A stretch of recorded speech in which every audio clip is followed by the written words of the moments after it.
بھی کیا ہے 12 سال 14 سال آپ نے زندگی کا ایک عظیم زمانہ گزارا جی، اب اس کو ضائع نہ کریں۔ آپ کو بہت کچھ لوگ کہیں گے، نہ دکانداری کریں اور نہ زمینداری کریں۔ ہاں سیکھیں ضرور، اگر آپ زمیندار کے بچے ہیں زمینداری کے کام بھی آپ زمینداری کو سیکھیں، کوئی اور کام ہے سیکھیں، مگر کریں نہیں کریں تو کام گئی دین کا کریں۔ اور پھر یہ بھی ضروری نہیں ہے کہ آپ کو بڑی عظیم شان مسجد یہ ملے اور آپ بڑی مسجد کے خطیب ہو جائیں۔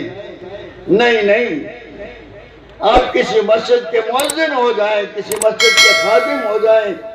یہ معمولی بات نہیں ہے کہ اللہ کی مسجد کے آپ خادم ہو جائیں تو آپ اللہ کے خادم ہیں، اس پر فخر ہونا چاہیے۔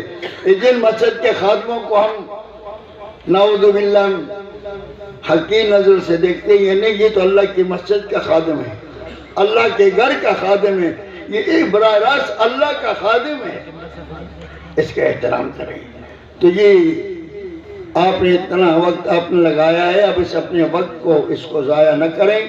علماء سے تعلق رکھیں، بزرگوں سے تعلق رکھیں، دنیا داروں سے دنیا جیسے تعلق رکھیں جی، جتنا ضرورت ہے ضرور تعلق رکھیں، مگر یہ ہے کہ انہی میں نہ ہو جائیں اور ان کو نہ دیکھیں۔ مولانا ہزاری صاحب رحمۃ اللہ علیہ نے ایک واقعہ لمبا تھا مگر مجھے کہا کہ قاری صاحب یہ لوگ قابل رحم ہیں۔ ایک بٹل کے نواب نے مجھے کہا کہ قاری صاحب آئیں میرے ساتھ چلیں میری گاڑی میں، تو میں نے کہا میرے ساتھ مولانا ہے، وہ بھی بٹل جا رہے ہیں، تو جلد جا کر مولانا کو حضرت آئیں، انہوں نے کہا نہیں۔ پھر جب ہم اپنے کرائے کی ٹیکسی کر کے جان لگے تو مجھے کہا کہ قاری صاحب یہ بڑا احتیاط کی ضرورت ہوتی ہے۔ میں اگر آج بٹل کے خانوں کی گاڑی میں چلا جاتا تو لوگ کہتے کہ مولانا ہزاروی جو ہے بٹل کے خانوں پر بک گیا۔ تو احتیاط، آپ لوگ بھی احتیاط کریں، پیدل چلیں، ضروری نہیں ہے کہ آپ گاڑی، اور پیدل چلنے میں بہت بڑے فائدے ہیں، پیدل چلیں، کوئی شرم کی بات نہیں ہے جی۔ ہاں اس میں آپ کی صحت بھی ہوگی، اور آپ نے آپ کو حضرت تھانوی رحمۃ اللہ علیہ نے، میں نے ان کے ملفوظات میں پڑھا کہ جس نے اپنے آپ کو کہا کہ میں مولوی بن گیا، میں عالم بن گیا، تو انہوں نے لکھا ہے حضرت تھانوی رحمۃ اللہ علیہ نے کہ وہ جاہل ہے۔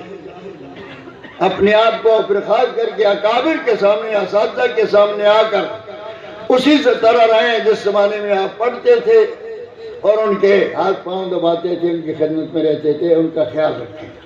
اللہ تو میرے عزیز طلبہ آپ بہت قیمتی ہیں، مجھے آپ سے بڑی محبت ہے، میں آپ کو حقیقت کہتا ہوں، مجھے آپ سے محبت ہے، اور قیامت کے دن یہ محبت اللہ والی محبت اللہ مجھے اور آپ کو اللہ اپنے عرش عظیم کے سائے کے نیچے جگہ دے دے۔ یہ محبت اللہ کے لیے ہے، دنیا کی کسی چیزوں کے لیے نہیں ہے۔ کیا پی کے شوربہ مجھ سے آپ کیا لیں گے؟ تو بالکل گمنام درویش ہوں جی۔ تو بات یہ ہے کہ آپ اب اپنا وقت نہ ضائع کریں، اگر پشاور کے ہیں وہ تو جب بھی موقع ملے تو آپ جامعہ میں آئیں، دور کے ہیں تو جب بھی آئیں، تو ایسا نہ ہو کہ آپ پشاور آ کر پشاور کا وزٹ کر کے چلے بھی گئے اور آپ جامعہ عثمانیہ میں نہ آئے، تو یہ بات اچھی نہیں ہے، اس کا آپ بہت خیال رکھیں۔ اور حضرت مفتی صاحب کی زندگی میں اللہ برکت دے، اللہ ان فتنوں کے دور میں ہمارے اس جامعے کو بھی اور دیگر مساجد کو بھی، جو بھی مسجد ہے، اللہ تعالیٰ اس دور کے ان دھماکوں سے ان سے اپنے حفظ کہ اللہ حفاظت فرمائے۔ جب اللہ حفاظت فرمائیں گے تو پھر کوئی کچھ بھی نہیں کر سکتا۔ اور اپنے لیے دعا نہ کیا کریں بلکہ تمام مساجد کے لیے۔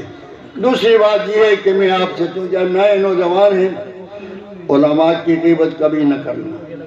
حضرت شیخ الحدیث صاحب نے لکھا ہے کہ سب سے زہریلا گوشت جو ہے وہ علماء کا گوشت ہے، جیسے کہ قرآن کریم کی سورہ حجرات میں ہے کہ کسی کی غیبت کرنی ایسی ہے جیسے کہ اپنے مردہ بھائی کا گوشت کھانا۔ تو فرمائے کہ علماء کی غیبت نہ کرنا، یہ تمہیں بالکل دین سے نکال کے بیکار بنا دیں گے۔ علماء جو بھی ہیں، آپ کی سمجھ میں آئے یا نہ آئے، جو بھی ہے، آپ کہیں گی بس شکر ہے جی اللہ کا، میں ان کا احترام کرتا ہوں۔ دو لفظ کہتے ہیں، لوگ پھر ایسے کرتے ہیں کہ جی وہ فلاں کیسے ہیں، وہ فلاں کیسے ہیں، کہ نہیں ہے، سب اچھے ہیں جی، بس میں ان کے احترام کرتا ہوں، آپ بھی احترام کریں، علماء کا احترام کریں۔ آج معاشرے میں علماء کا احترام نہیں رہا جی، کیونکہ علماء کا احترام کریں، یہ علماء کی خدمات ہے۔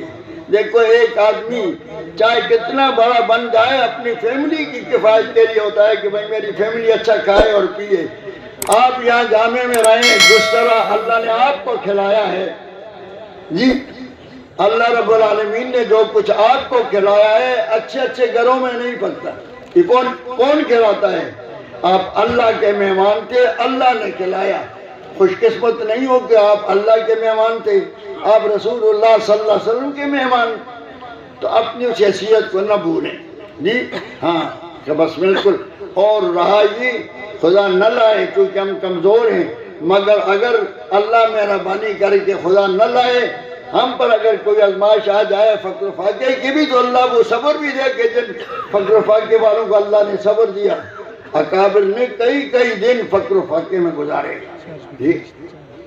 تو اللہ اس زمانے میں تو اللہ میں ان امتحانوں سے بچائے، ہم کمزور ہیں مگر ڈرے نہیں، جو آپ کے نصیب میں ہے وہ اللہ آپ کو گھر پہ پہنچا کے کھلائے گا، اور جو آپ کے نصیب میں نہیں ہے وہ آپ کو کوئی بھی نہیں کھلائے گا۔ وآخر الدعوانا الحمدللہ رب العالمین۔ آپ یہاں لائن میں کھڑے ہو گئے